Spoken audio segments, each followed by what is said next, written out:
Si j'ai trouvé grâce à tes yeux, accepte de ma main mon présent. Car c'est pour cela que je regardais ta face comme on regarde la face de Dieu et tu m'as accueilli favorablement. Accepte donc mon présent qui t'a été offert, puisque Dieu m'a comblé de grâce et que je ne manque de rien. Il insista auprès de lui et Ésaü accepta.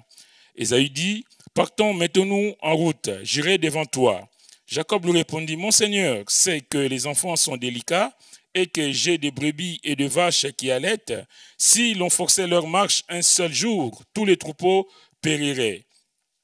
Que mon Seigneur prenne les devants sur son serviteur et moi je suivrai lentement au pas du troupeau qui me précédera et au pas des enfants, jusqu'à ce que j'arrive chez mon Seigneur à Séhir.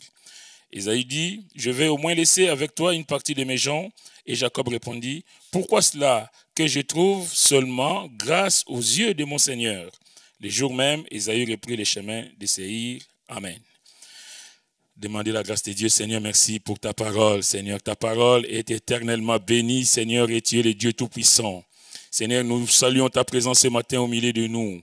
Que les grâces de te connaître, que les grâces de te servir. Béni sois-tu, Seigneur, pour tout ce que tu fais pour nous, Seigneur, notre Dieu. Tu es le Dieu qui marche au milieu de son peuple. Alléluia. Merci pour ta présence. Merci, Seigneur, parce que tu es celui qui passe dans le rond, qui visite, qui fait du bien, qui relève, qui console, Seigneur, qui guérit, qui pardonne, qui agit dans la vie. Oh, Seigneur, sois béni. Merci pour tout, Seigneur. Nous te remettons encore la suite de notre programme, la suite de cette journée. Seigneur, que toi seul, tu sois honoré, glorifié, Seigneur, tout au long de cette journée. Merci, Père, dans le précieux nom de Jésus. Amen. Amen. Vous pouvez vous asseoir, bien-aimés. Pour ceux qui sont, je voulais dire fidèles à l'église, mais bon. Non, mais c'est un message que j'avais partagé avec vous il y a quelques temps, sur le chapitre 32. Pour ceux qui se souviennent, on s'était arrêté à Jacob qui demandait la bénédiction à Péniel, qui a combattu avec quelqu'un, je ne sais pas si vous vous souvenez, qui s'en souviennent? Ah, pas beaucoup, hein? Oh là là! Bon, voilà, donc au chapitre 32, on voit Jacob qui revient sur, on va dire, la terre, à la maison familiale, on va dire. Dieu lui a dit de rentrer dans sa patrie. Dieu l'a béni. Nous connaissons l'histoire de Jacob et d'Ésaü. Nous connaissons comment Jacob a usurpé les droits d'aînesse, comment il a usurpé la bénédiction paternelle qui revenait de droit à Ésaü. Mais Dieu connaît toutes choses et Dieu est souverain.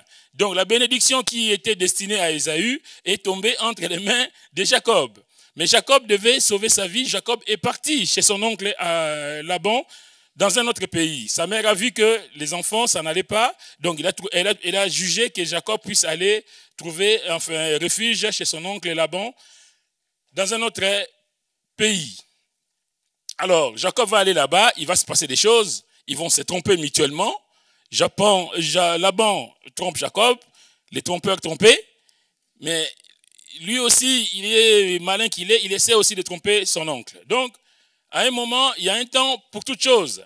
Dieu a dit, bon, maintenant, il s'est passé 20 ans que tu es parti chez ton oncle, il faudra maintenant que tu retournes chez toi.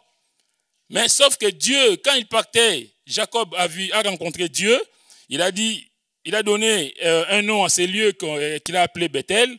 À son retour, Dieu lui dit, notamment dans Genèse 31, verset 3, il dit, tu rentres dans ta patrie et je serai avec toi. Ça, c'est extraordinaire. Dieu te dit, rentre dans ta patrie, je serai avec toi.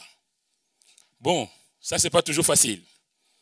Parce que quand on dit de rentrer au pays, c'est pas toujours, on ne le fait pas toujours avec joie. Je pense à notre frère Willy Bola, à qui Dieu avait dit la même chose, et maintenant, il bénit le peuple là-bas, et il est béni.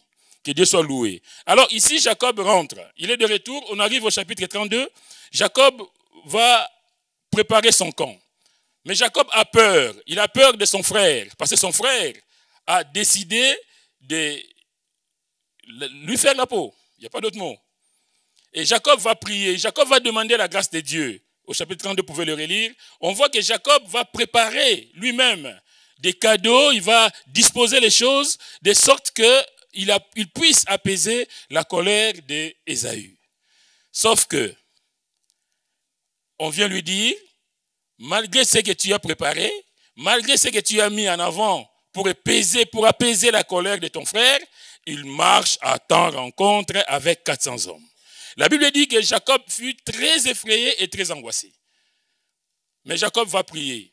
Il va prier, Dieu va écouter sa prière, mais sauf que lui va continuer à peaufiner ses plans, à essayer de jongler, à essayer de toujours d'amadouer son frère au travers des cadeaux.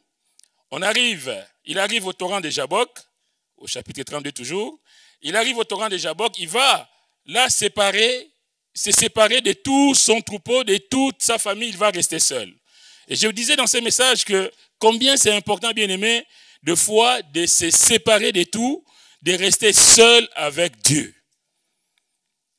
Il y a des choses, des fois on est trop pris par nos occupations, par nos activités quotidiennes. On n'a pas le temps avec Dieu. Mais c'est important, des fois, de pouvoir faire le vide autour de soi, de mettre, les enfants sont partis à l'école, je ne sais pas, ou au cinéma, mais en tout cas de prendre le temps de s'asseoir et de discuter avec Dieu. Et là, Jacob va rester seul et un homme va lutter avec Jacob, nous connaissons la suite. Jacob, ça va finir par l'emboîture des mises et Jacob qui va réclamer la bénédiction à cet homme. Il va dire, je ne te laisserai point partir si tu ne me bénis pas. Et Jacob sera béni là. Il va pouvoir continuer sa marche. Il va appeler ces lieux Péniel. Péniel, ça veut dire simplement face de Dieu. Et là, nous arrivons à notre texte d'aujourd'hui. Donc Jacob poursuit sa marche. Il faut bien qu'il rentre chez lui. Mais sauf qu'on te dit devant, il y a un danger qui t'attend. On te dit qu'il y a quelqu'un qui est là avec 400 hommes qui t'en veut. Je ne sais pas si c'est si c'est nous, qu'est-ce qu'on allait faire. Mais en tout cas, on voit ici que Jacob continue à avoir peur. Malgré la rencontre décisive qu'il a eue avec l'ange de l'Éternel, enfin la personne avec qui il a combattu, malgré l'emboîture démise. Parce que pourquoi l'emboîture est démise? Parce que Dieu veut lui montrer qu'il prend plaisir quand l'homme est infirme, entre guillemets, quand l'homme ne peut pas de lui-même dire que j'ai fait telle chose par mes propres capacités. Quand l'homme est réduit quelque part au silence et que là on voit la gloire de Dieu. Quand l'homme est affaibli, là Jacob est affaibli, il ne peut même pas fuir. Parce que si Ésaü arrive avec une hanche démise, il ne pourra pas prendre la poudre d'escampette. Donc il va rester là, il est coincé, il est obligé de croiser son frère. Mais on trouve ici que Jacob va continuer, malgré qu'il a rencontré Dieu, malgré qu'il a fait cette expérience extraordinaire avec Dieu, il dira lui-même dans Genèse 32 au verset 30, Jacob appela ces lieux du nom de Péniel, car, dit-il, j'ai vu Dieu face à face et mon âme a été sauvée. Quelqu'un qui a vu Dieu face à face, en sachant que nul ne peut voir la face de Dieu et vivre, mais quand il est dit ici face à face, c'est une façon spirituelle de dire qu'il a rencontré Dieu, il a eu cette expérience avec Dieu, et voilà, il dit mon âme a été sauvée, mais sauf que plus loin, il continue à s'arranger, à chercher, à faire ses calculs. Mais si on s'arrête là, je pense que nous sommes tous pareils. Bien aimés, je pense que tout le monde ici a déjà eu des expériences avec Dieu. Tout le monde a fait des expériences diverses et variées avec Dieu, mais sauf que quand nous sommes en danger, des fois, on oublie Dieu. On est chrétien, né de nouveau, j'espère en tout cas, on marche dans la crainte de Dieu, mais des fois, il y a des situations qui nous arrivent et puis on est tétanisé comme paralysé. On ne peut pas avancer, on est coincé. Et ici, au verset 1er, il est dit, Jacob leva les yeux et regarda. On peut dire qu'ici, Jacob est inquiet. Il lève les yeux, il regarde et qu'est-ce qu'il voit? Il voit Ésaü arriver.